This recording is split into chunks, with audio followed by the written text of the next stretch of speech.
देखो यही तो हमारी सनद है ना, हमारे गांव की सनद है ये।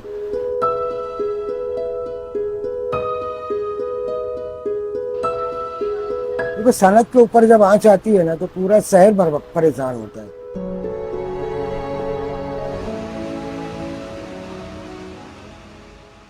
महाराष्ट्र का एक छोटा सा शहर है मालेगांव, जिसकी पहचान के साथ वहां हुए सांप्रदायिक दंगे और बम धमाकों का जिक्र जुड़ा हुआ है।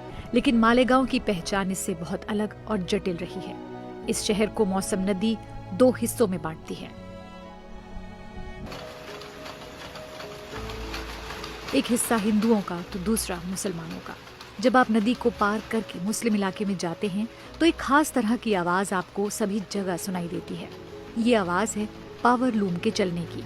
मुंबई से सटे इलाके भिवंडी से लेकर मालेगांव, धुले और बुरहानपुर तक लगभग 90% मुस्लिम आबादी प्रत्यक्ष या अप्रत्यक्ष तौर पर पावर लूम से जुड़ी हुई है।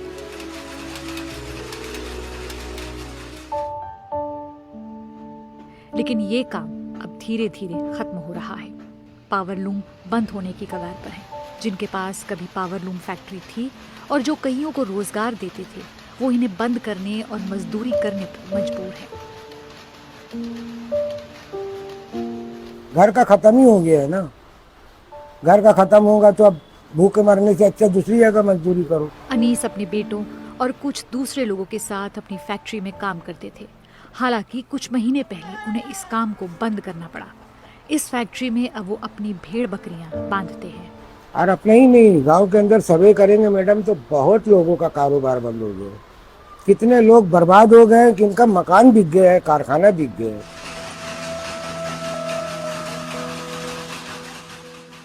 भारत में कृषि के बाद टेक्सटाइल इंडस्ट्री के जरिए लोगों को सबसे ज्यादा रोजगार मिलता रहा है। आरिफ अहमद धुले में रहते हैं। उन्हें भी अपनी पावर लूम फैक्ट्री बंद करनी पड़ी। अब वो ड्राइवर का काम करते हैं। अब घर में बोले तो घर चलाने के लिए तो पैसा लगेंगे मैडम, तो उसके लिए मैं गाड़ी के ऊपर ड्राइविंग करता हूँ। मैं तो इसमें समझो पैदा ही हुआ हूँ मैडम। आपके घर में भी? मेरे पिताजी से बाप दादा से मतलब चलते आ रहा है।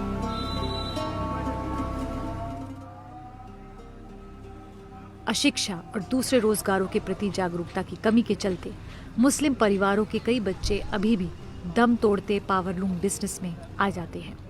साल 2021 में भारत सरकार ने टेक्सटाइल इंडस्ट्री के लिए प्रदर्शन के आधार पर प्रोत्साहन योजना की घोषणा की थी।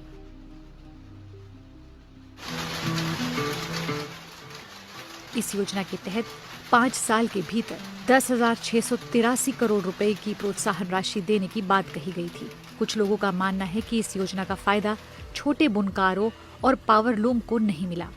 इंसेंटिव्स की जो स्कीम्स गवर्नमेंट की तरफ से निकलती है, आज की डेट में जो पीएलआई है, प्रोडक्शन लिंक्ड इंसेंटिव्स की जो स्कीम है, वो जितना ज़्यादा प्रोडक्शन रहेगा उतना ज़्यादा गवर्नमेंट उनको इंसेंटिव्स देती है। तो इसका मतलब है कि जितना छोटा आदमी रहेगा उसको उतने इंसेंटिव्स वगैरह कम मिलेंगे और वो उतनी परेशानी का ज़्यादा शिकार हो जाएगा। रॉ कॉटन जो थी पहले एसेंशियल कमोडिटीज़ एक्ट के अंदर थी, उसमें से उसको निकाल दिया। इसके जो फ्यूचर्स के जो ट्रेडिंग होती है वो इसके लिए समझिए कि जहर से ज़्यादा ख़राब है। उससे किसान भी बर्बाद हो रहे हैं और उसी की वजह से बुनकर भी बर्बाद हो रहे हैं। भारत की टेक्सटाइल इंडस्ट्री से जुड़े कई लोगों का कहना है कि चीन का कपड़ा पहले बांग्लादेश जाता है, वहां से कुछ प्रोसेसिंग के बाद वो भारत आता है। ये कपड़ा भारत में बनने वाले कपड़े से सस्ता होता है। इसे डंपिंग कहते हैं। भारत में टेक्सटाइल बिजनेस से जुड़े लोग इस डंपिंग पर प्रतिबंध चाहते हैं। एक्चुअल उसका सर्टिफिकेट ऑफ ओरिजिन चाइना का रहना चाहिए, लेकिन वो लेबल्ड होता है बांग्लादेश का। और बांग्लादेश चूंकि उसके अंदर MFN का स्टेटस है बांग्लादेश को, तो उसको ड्यूटी के कंसेशंस मिलते हैं। और सार्क कंट्रीज से अपने यहाँ पे इंपोर्ट फ्री है, ड्यूटी फ्री है, तो ड्यूटी नहीं लगती है। चाइना से डायरेक्ट चाइना का माल वाया बांग्लादेश अपने देश के अंदर ड्यूटी फ्री एंटर होता है और उसको कॉम्पीट करना जो है हमारे लिए पॉसिबल नहीं है। अगस्त 2024 में राज्यसभा में एक सवाल के जवाब में टेक्सटाइल मंत्रालय में राज्य मंत्री पवित्रा मार्गरीटा ने कहा था कि उनका मंत्रालय लगातार टेक्सटाइल के आयात और निर्यात पर नजर बनाए हुए है। इसमें बांग्लादेश से होने वाला आयात भी शामिल है। समय समय पर इससे जुड़े मसले सुलझाने के लिए कदम भी उठाए गए हैं। सरकार ने 5 तरह के सामान पर प्रति किलो के हिसाब से कम 3.50 अमेरिकी डॉलर की इंपोर्ट ड्यूटी भी लगाई है, जिससे कम दर और खराब क्वालिटी के कपड़े के आयात पर नियंत्रण किया जा सके।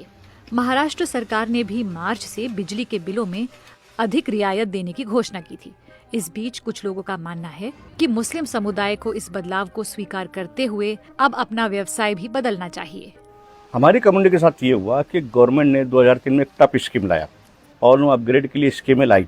और कोई भी गवर्नमेंट आप अगर लाभ लेना है तो उसके लिए एक होता है कि आपको 1/4 पैसा जमा करना होता है।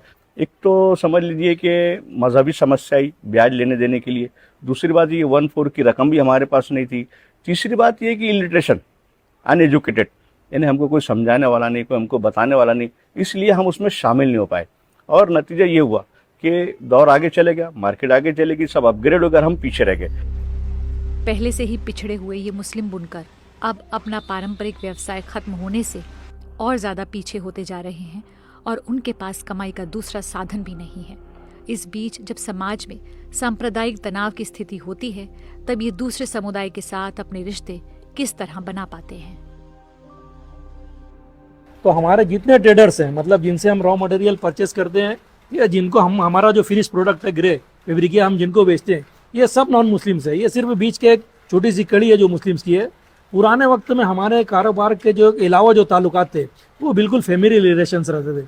और आज की तारीख में वो दिन ब दिन जो कम्युनल एलिमेंट बढ़ रहा है या पोलराइजेशन जो बढ़ रहा है, तो थोड़ा सा उसके अंदर डिस्टेंस, थोड़ा सा नहीं, मैं तो कहूँगा कि नोटिसेबल या बहुत ज़्यादा डिस्टेंस हो रहा है। वैसे मालेगांव और धुले दोनों ही जगहों पर पावरलूम मालिक, कामगार, महिलाएं और बच्चे सभी ये उम्मीद करते हैं कि उनके दिन जरूर बदलेंगे। वही आस में रोक के रखे है मैडम, नहीं तो बेच बाच के तो कब से हम लोग खत्म कर देते। बाकी ऐसा आस लगी है कि कभी ना कभी लाइन बैठेंगी, भगवान ने चाहा तो ऐसा।